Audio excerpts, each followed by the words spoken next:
भारतीय वायुसेना का 2 सीटर फाइटर जेट हुआ क्रैश में भारतीय वायुसेना के एक पायलट की मौत हो गई और दूसरे का जामनगर के अस्पताल में इलाज चल रहा। भारतीय वायुसेना ने एक्स पर जताया दुख। आईएएफ शोकाकुल परिवार के साथ मजबूती के साथ खड़ा। भारतीय वायुसेना का 2 सीटर फाइटर जेट हुआ क्रैश और क्रैश में भारतीय वायुसेना के एक पायलट की मौत हो गई, दूसरे का जामनगर के अस्पताल में इलाज जारी। भारतीय वायुसेना ने एक्स पर दुख जताया और आईएएफ शोकाकुल परिवार के साथ मजबूती के साथ खड़ा। किले मैं सुवेड़ा गांव का रहने वाला हूं। हम जब गांव में बैठे हुए थे तब हमने देखा ये प्लेन में अचानक से आग लग गई और वहां से आग के साथ ऊपर से गुजरा। फिर हमने बाइक लेके स्थल पर पहुंचे तो उससे पहले धमाका बहुत बढ़िया हो गया था। बाद में पायलट के पास हम गए, पायलट तो चीखता चिल्लाता था। तब हमने देखा कि पायलट इधर पड़ा है।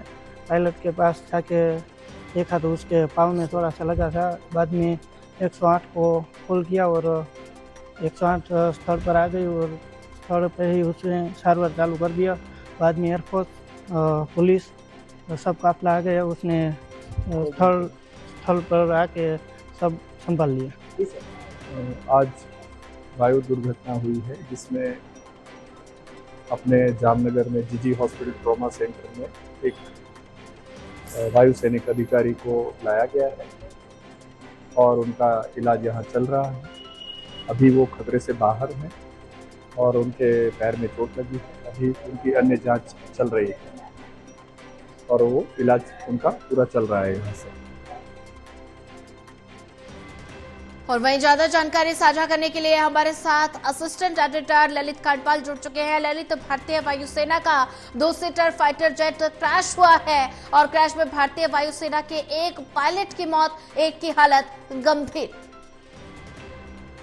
सही कहा कि ये दरअसल जगुआर विमान है, जगुआर विमान जो कि 2 सीटर विमान है और इस 2 सीटर विमान के बारे में ये बताने की जानकारी दी जा रही है कि ये अपने रात्रि मिशन पर था और रात्रि मिशन पर इसके साथ दुर्घटना हो गई और इसमें जो है ये विमान दुर्घटनाग्रस्त हुआ है गुजरात के जामनगर इलाके में। जी, जामनगर इलाके में दुर्घटनाग्रस्त होने के बाद इसका एक पायलट की तो मौत हो गई है, जबकि जो दूसरा पायलट है वो जो है एक तरह से उसका इलाज चल रहा है अस्पताल में।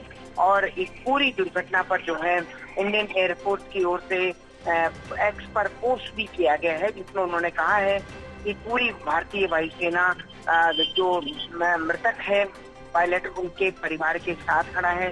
साथ ही उन्होंने जो है जो दुर्घटनाग्रस्त पायलट है उनको भी एक तरह से उनके इलाज के बारे में भी जानकारी दी है। तो कुल मिलाकर अगर देखा जाए तो जगुआर विमान में जिस तरीके से दुर्घटनाग्रस्त हुई है उसमें जिस तरीके से हमारे जवान शहीद, हमारे पायलट शहीद हुए हैं, तो निश्चित तौर पर अपने आप में एक तरह से कहा जा सकता है कि बेहद दुर्घटनाग्रस्त और बेहद दुखी कर देने वाला समाचार है। अब देखना होगा, खैर सभी ईश्वर की प्रार्थना ये है कि जो दूसरे पायलट हैं जिनका इलाज चल रहा है वो जल्दी स्वस्थ होकर लौटे। ये अभी तक फिलहाल इस मामले में अपडेट मिल पाई है। जी ललित, नजर बना के रखिए, आगे भी आपसे अपडेट लेते रहेंगे।